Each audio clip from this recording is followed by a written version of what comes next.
In this video, I'd like to explain the idea of being a weather worker.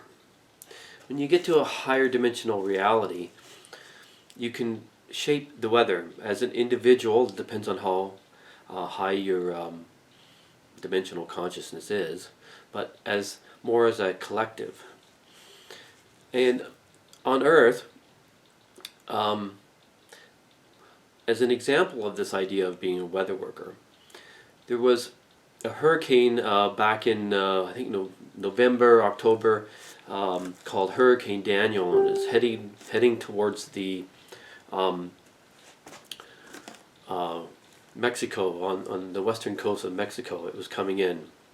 It looked like it was going to be a really bad one, and then all of a sudden, when it decided to hit land, it all of a sudden kind of dispersed, and it was kind of rather shocking, actually. People don't realize that that was incredibly huge, say, what you would think in older consciousness of the world, the idea of a miracle. But the fact was that there were at least a few million people meditating all around the world on Mexico. Especially, there's a lot of enlightened people in Mexico, and especially over in the western United States, which was heading kind of that way too, and a lot of Mexican relatives and connections that way. So there was a lot of people meditating on that, and you could say that's why it dispersed.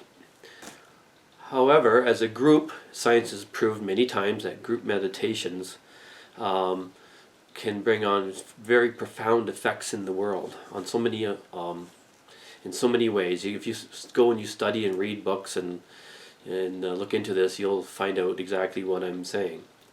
But what happened was, even though there was enough people meditating on that, there was the intensity of the passion wasn't strong enough to disperse the hurricane that much. So our friends, our extraterrestrial buddies, friends, they added a little bit to it to help us, but our intention was there, and so that's what happened.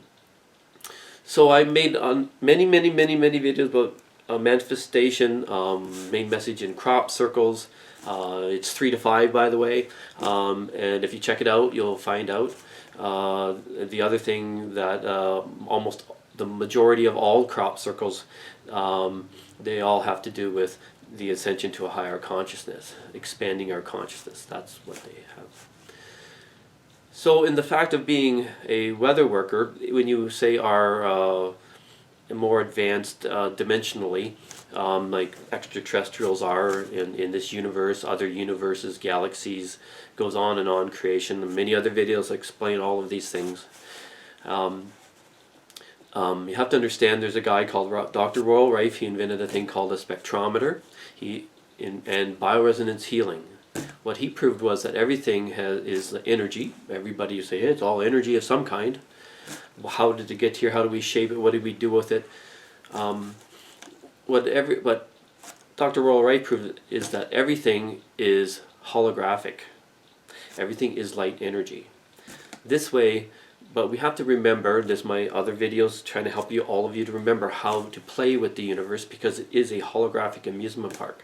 We are eternal beings, and we've been around forever and ever and ever, and we just need amusement. Everything that we do is constantly being shared with each other, and it's all connected. And this is the thing that keeps forever and everness from becoming boring and stale. Some people have the idea they die, they go to heaven, and that's it. Well, yeah, what are you going to do? You're going to sit around, and if people ain't constantly sharing things, it gets boring, right? So you have to understand there's a lot more to creation. Now when I meet other volunteers, we came here to, this Earth is the densest game of all, we came here to help to remember who we are and what creation is, and we help to, at the right time, we wake up and help wake everybody else up. Now, when I speak to all these volunteers, like myself, when I was in school, high school, I'd be sitting there bored, I'd be looking outside in the wintertime, and wherever the wind was blowing, wherever I would focus, a place where there would be no snowdrift, wherever I would focus, that would be, I would say in 20 minutes create a snowdrift, maybe this high, wherever I would focus. And many times I would do it, wherever I focused, that would happen. And I played around a lot more with it than that. And you can, I talked to other volunteers, they did different things like that. But it's the intensity of the passion of the feeling as a collective. So if you have, say, 10,000 people with extreme, like, autism focus on the weather, just so extreme that is their extreme passion, and 10,000 of those people could, say, make it rain more in the Sahara Desert, they could equalize out the weather and create new weather patterns in the world. But they have to constantly be working, because as they shift it here, it causes something here, which causes something there. So they'll have to sort of have their little group focuses as a larger group, and you can shape the weather in the world. This also comes to in the idea of terraforming planets. And by the way, our extraterrestrial friends are going to say hello to us very shortly. And what we can do is we can ask them for help in terraforming Mars. Other things we can ask them and they will help us, but Mars is another place as a stepping stone off of our planet. We can ask them to speed up the gravitational rotation of Mars. They could, say, bring some comets, smash them into the planet, create some more water there, heat up the core again, or anything. And it's very easy for them to do that, because as collectives, this is what they do all the time. They go around creating life on planets, creating solar systems, doing these things. This is fun. It's like Lego to them, okay? Play-Doh and Lego. Just think of it, If you ever think how we would have advanced as humans, this is what we would advance into. And it's just a natural thing, something for us to do. Keep creating life. And then to look at our creations of the animals that we would create, the water fountains, the all kinds of crazy things we haven't even dreamed about yet. And we can create these as a collective. So this is the idea, say, of being a weather worker. And in saying this, the idea of using chemtrails and all that is just probably an excuse as an experiment to some military contractors to get some money in their pockets or something. And it's just a very laughable thing, when all it takes is a focus of our collective to do this. So this is explaining the idea of being a weather worker. And I have met some people who have very intense focus about the weather. This is, it's like an extreme passion for these people. They're just people walking down the street. But I met some people like this. And I'm trying to encourage them, and encourage you as well. If this is a passion that you think you have, or if you understand this, it's a good idea to explain it to other people about the idea of being a weather worker. Because it is a profession, and it's a very respected profession. And this can help solve a lot of problems in the world about about equalizing out the idea of plants, water, habitation, to say stop the spread of the Sahara Desert, to bring more water to California, and those kinds of things, and also stopping the idea of hurricanes and tornadoes and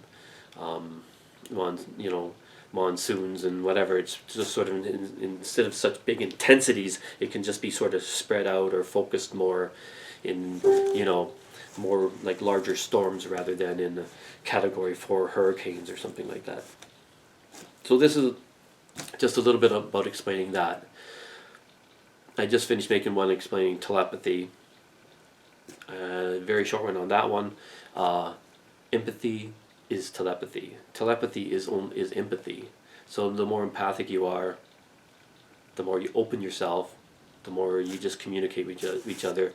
We don't have to use this language.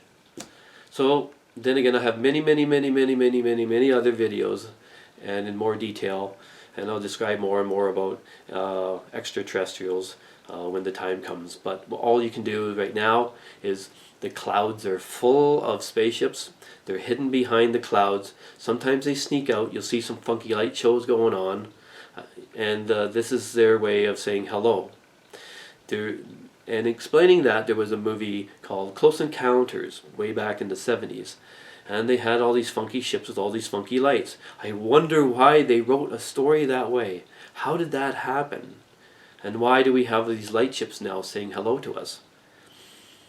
And the news media, you're missing out. You're missing out on the biggest stories, not just on Earth, the biggest stories in the galaxy and the universe right now. That such a mass of people are ascending from such a low density reality to a high density reality. In mass, it's never been done before like this, from such a low density with so many people ascending, okay? You're missing out on big stories. You're missing out. And it's money in it. Lots of money, because everybody wants to know. Anyways, I hope you enjoy all my other videos.